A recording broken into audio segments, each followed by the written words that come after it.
Student giving exam in group, no interference from invigilator. Invigilator को रोकना चाहिए अगर बात भी कर रहा है तो। रामेश्वर सिंह महाविद्यालय मेरा सेंटर, वहाँ पे 3 बार लाइट कटा है। माननीय मुख्यमंत्री जी से हम सबों को संरक्षण चाहिए, क्योंकि जिस तरीके से हम लोग व्यवस्था के बारे में बोल रहे हैं, जिस तरह से हम लोग सेंटर के बारे में फीडबैक आया, हमने बोला है, उस प्रकार से हम लोगों को कई तरह का खतरा हो सकता है। और एग्जामिनेशन लेकर के सभी बच्चों का विश्वास फिर से स्थापित कीजिए, फिर से स्थापित कीजिए। लोग अपने कमी की वजह से बापू परीक्षा सेंटर या सभी एग्जाम को री एग्जाम में कन्वर्ट करने के लिए नहीं कह रहे हैं। आयोग की नाकामी थी तभी वहाँ पे एग्जाम को री एग्जाम करना पड़ा ना। नमस्कार, मैं अभिषेक और आप देख रहे हैं न्यूज फॉर नेशन। हम आपको बता दें, 14 दिन से बीपीएससी अभ्यर्थी गर्दनीबाग में प्रदर्शन कर रहे हैं, अपने मांगों को लेकर डटे हुए हैं। उनकी मांग ये है कि री एग्जामिनेशन सबका हो। आज उन लोगों की तरफ से एक बड़ा प्रेस कॉन्फ्रेंस किया गया है, जिसमें वो कुछ मुख्य बिंदुओं पे बात करेंगे। और वो मुख्य बिंदु ये है कि उनके पास एक डेटा है और एक प्रूफ है, जिसमें वो बताएंगे कि किस तरह से बिहार में अलग अलग सेंटर पे क्या क्या गड़बड़ियां हुई हैं। तो हम आपको साथ साथ ये भी बता दें कि अब जब परीक्षा होगी बापू परीक्षा परिसर में तमाम अभ्यर्थियों का, तो उनका क्वेश्चन कैसा होगा, इन्हीं सब मुद्दों पे बात कर रहे हैं अभ्यर्थी। पहले सुनिए उनके बातों को, क्या उन्होंने कहा है।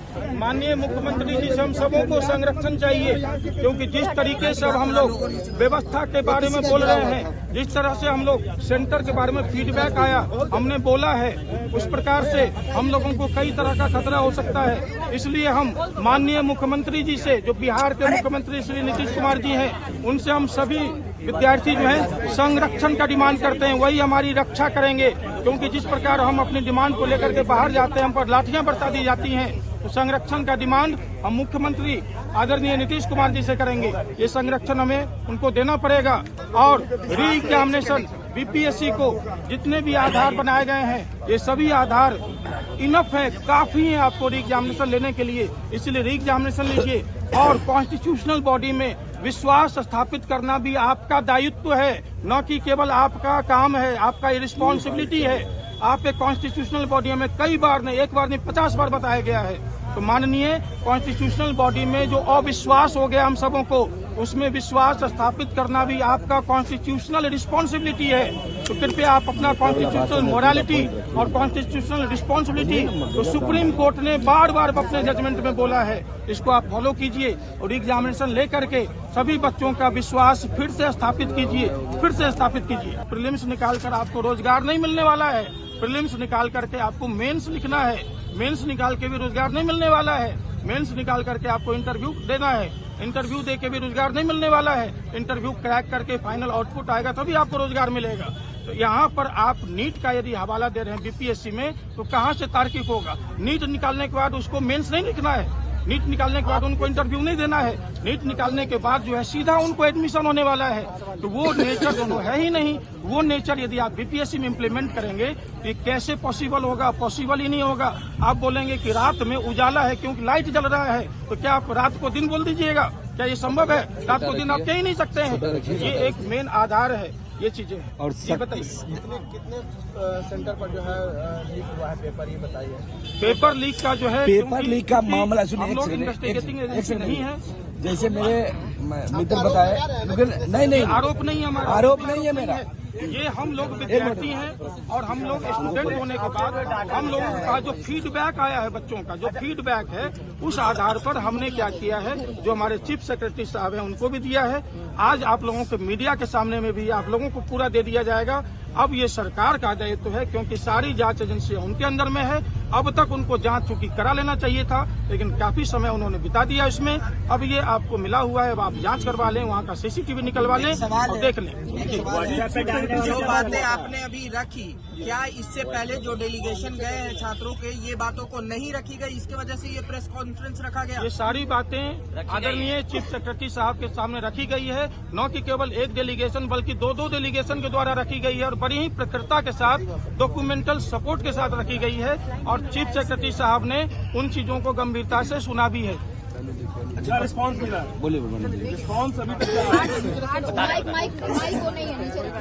आज का जो प्रेस कॉन्फ्रेंस बुलाया गया है, क्योंकि मैं कल मिल के आई हूँ, हमारे चीफ मोबाइल पीछे कीजिए थोड़ा सा, सब लोग कल चीफ सेक्रेटरी सर के द्वारा जो मीटिंग हुई थी वहाँ मैं मिल के आई और हम लोगों अब इंतजार कर रहे हैं, नोटिफिकेशन का इंतजार कर रहे हैं कि कब री एग्जाम का नोटिफिकेशन हमें मिले, क्योंकि हमने अपनी बातें डिलीवर कर दी है बहुत अच्छे तरीके से। लेकिन आज सुबह से गर्दनी बाग में बैठ के मैं न्यूज देख रही कि क्या हुआ, आखिर हुआ क्या। अनर्गल बयान को सुनने के बाद ये प्रेस कॉन्फ्रेंस बुलाया गया उसके काउंटर में। तो सबसे पहले तो हमें बड़ी हंसी आती है और दुख भी होता है इस बात का कि जिन लोगों को मुद्दा की बिल्कुल जानकारी नहीं है वही प्रवक्ता के रूप में आके और उस पर अंट अपना राजनीति से करें, तो ये बहुत ही गलत बात है। कृपया आप हमारा जो MOU जो हम हर जगह सबमिट कर चुके हैं, सभी राजनेता के ऑफिस में, BPSC में और कल मुख्य सचिव जी के सामने भी, तो कृपया एक बार आप हमारे मेमोरेंडम जो हमारा डिमांड है उसको पढ़ लीजिए, उस पर विचार कीजिए और फिर डिबेट कीजिए तो ज्यादा बेहतर। क्योंकि महोदय हम आपको बता दें कि जितने हमारे साथी जो है राम, उन्होंने बताया है कि क्या क्या आरोप लगे, आरोप अलग है, फिर उन्होंने बताया कि स्केलिंग किस तरीके से गड़बड़ है, ये सभी अलग है। लेकिन मात्र मैं एक कारण बता रही हूँ जिसी के बेस पे ये री एग्जाम कंडक्ट कराया जा सकता है और वो बेस बहुत स्ट्रांग है। सबसे पहले बात ये कि एक ही पद के लिए, एक ही चीज के लिए सभी लोग इस परीक्षा में आप क्लियर होंगे, टोटल 5 लाख एक पद के लिए एक तरह के नोटिफिकेशन के अंडर हुआ। क्या बापू परीक्षा परिसर में गड़बड़ियां हुई जिसको आयोग माना और उसको कैंसिल कर दिया। लेकिन आपको हम ये बता दें कि वो एक केंद्र है नहीं, जैसा कि आप सभी लोग अब जान चुके हैं, अवगत हो चुके हैं। पता नहीं जो लोग प्रवक्ता के रूप में बात करने आते हैं वो इन मुद्दों को क्यों नहीं समझते हैं, इस पे कभी बात ही नहीं करते हैं। अरे लीक तो हम आप पे आरोप लगा रहे हैं ना, उसकी आप जांच कराइए। उसके इतर एक ऐसा मुद्दा है जो ये एग्जाम को री एग्जाम के रूप में बदलने में काफी है, उस पर आप क्यों नहीं बात करते। 18,000 बच्चे जो हैं वो आप सभी को पता है कि दोबारा से उसका एग्जाम हो रहा है और 22 केंद्रों में उसको आयोग खुद से ही एग्जाम ले रही है। तो आप बताइए ना, ये एक केंद्र कैसे, ये 2 जिला है ना, 2 जिला में अगर गड़बड़ी होती है तो क्या पूरे परीक्षा रद्द नहीं होनी चाहिए। ये विश्वसनीयता आयोग की खराब होती जा रही है और विश्वसनीयता को कैसे कायम किया जाए ये कर्नाटका PCS से सीखिए, जो एक अगर ट्रांसलेशन में इशू हो रहा है जिसकी वजह से उन्होंने अपना एग्जाम कैंसिल कर दिया। विश्वसनीयता ऐसे एस्टैब्लिश की जाती है। दूसरी बात कि आज जो दिन भर बयान हम सुने, कहीं किन्हीं लोगों ने ये बातें नहीं की, बड़े बड़े नेताओं के बड़े बड़े बयान आए, लेकिन कहीं उन्होंने ये नहीं कहा कि बच्चे समानता के अधिकार के लिए गर्दनी बाग में बैठे हैं। बच्चे समानता के अधिकार के लिए बैठे हैं। कैसे आप 18,000 लोगों का एग्जाम 1 महीने बाद लेंगे सेम पद के लिए और बाकी लोगों का पहले से ले चुके हैं, क्या इसमें अंतर होगी नहीं।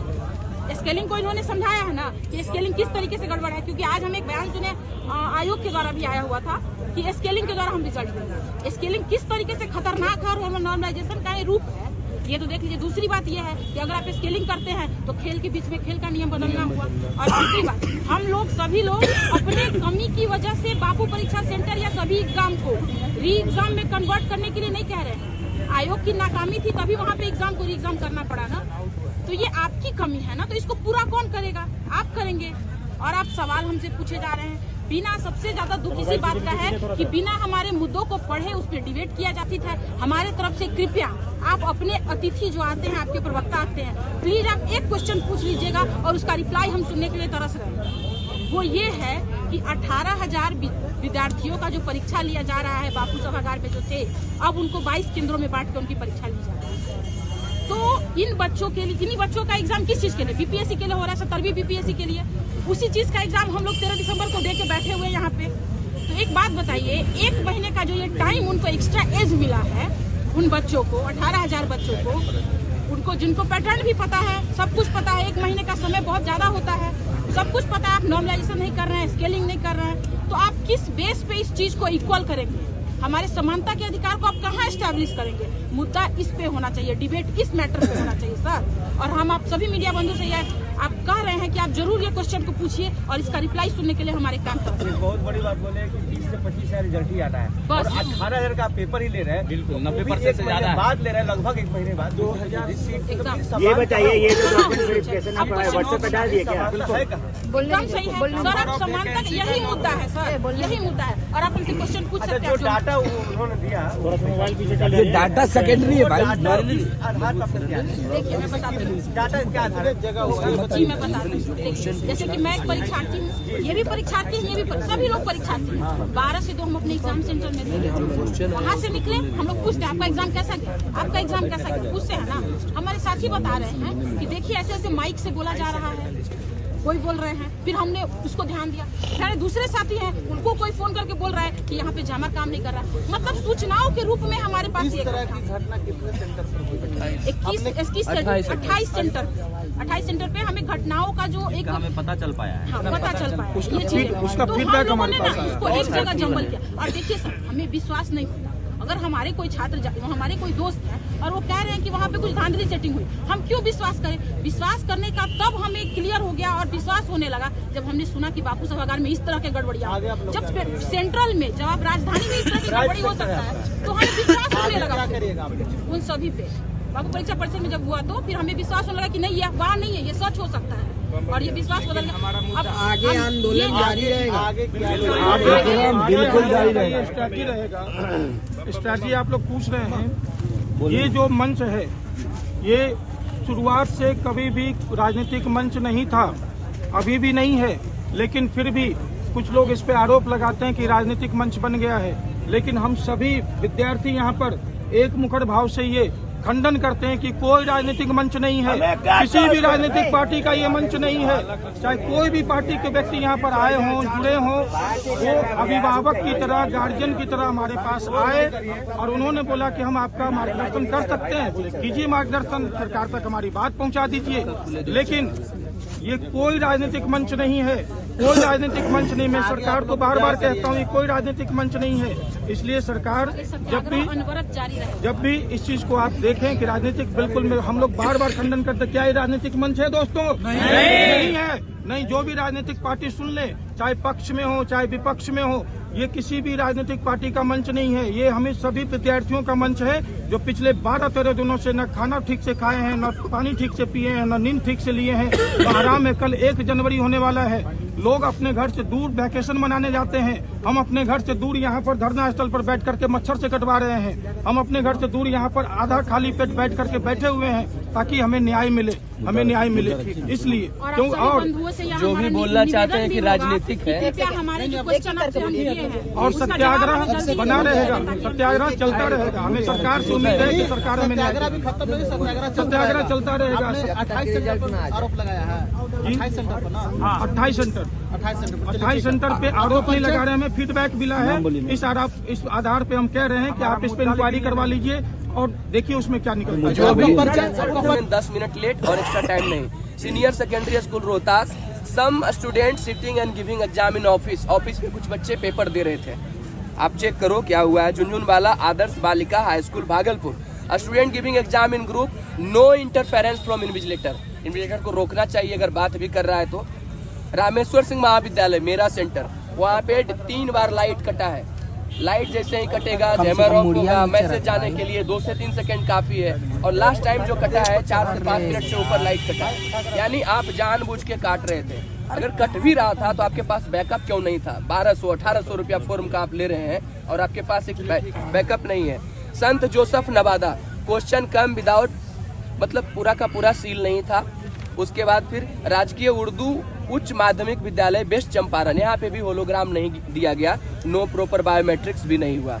उसके बाद सुगरा कॉलेज नालंदा, सिक्योरिटी में फॉल्ट हो रहा है चेकिंग में। एक गर्ल आती है जो कि पेंसिल से भर रही है, तो ये हम लोगों ने आरोप लगाया। सोनू अभी फोन किया था कि इसका ईस्ट चंपारण चेक किया, प्रॉब्लम क्या है, ठीक है, और हमारा मांग क्या है। ऐसे ही कोई प्रवक्ता बोल रहे थे किसी चैनल पे कि बापू सभागार में जो है, बापू परीक्षा परिषद में 800 बच्चे थे, जबकि वहाँ पे 18,000 बच्चों का एडमिट कार्ड इश्यू हुआ था और 12,000 बच्चे वहाँ पे एग्जाम दिए थे। अब सवाल उठता है, हमारा जो 5 मांग है, हम जो चीफ सेक्रेटरी के पास कल गए थे, वहाँ पे हम लोगों ने 5 मांगे रखी।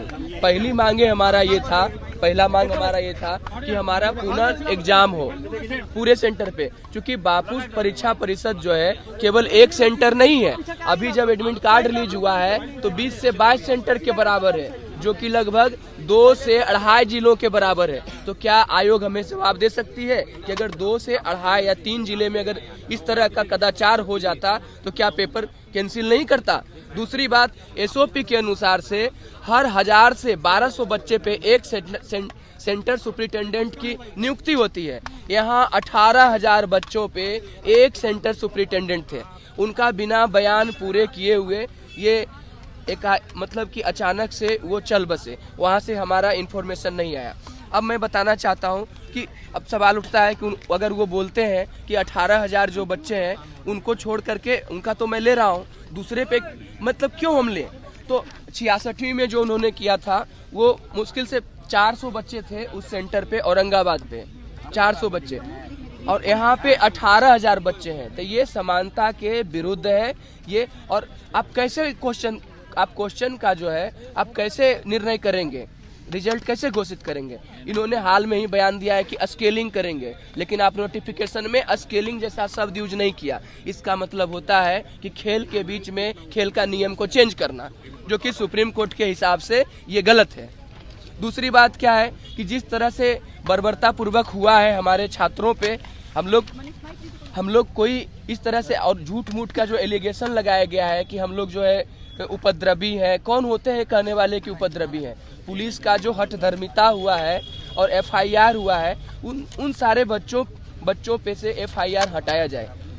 तीसरा हमारा है, जिन पुलिस कर्मियों ने हमारे साथ इस तरह का व्यवहार किया उन पे सख्त से सख्त कार्रवाई हो।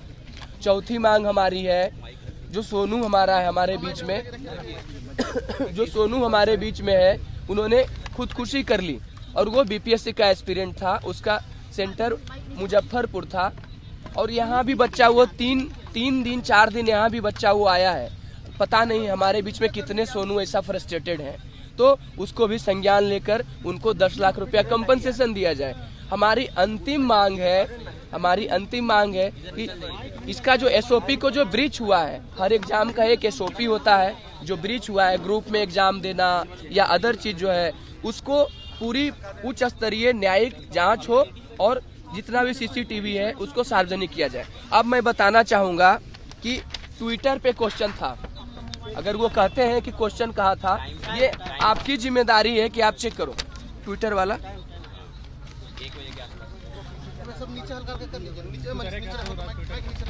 सोनू राज नाम का लड़का जो है ट्विटर पे डाला, अब वो डिलीट कर चुका है।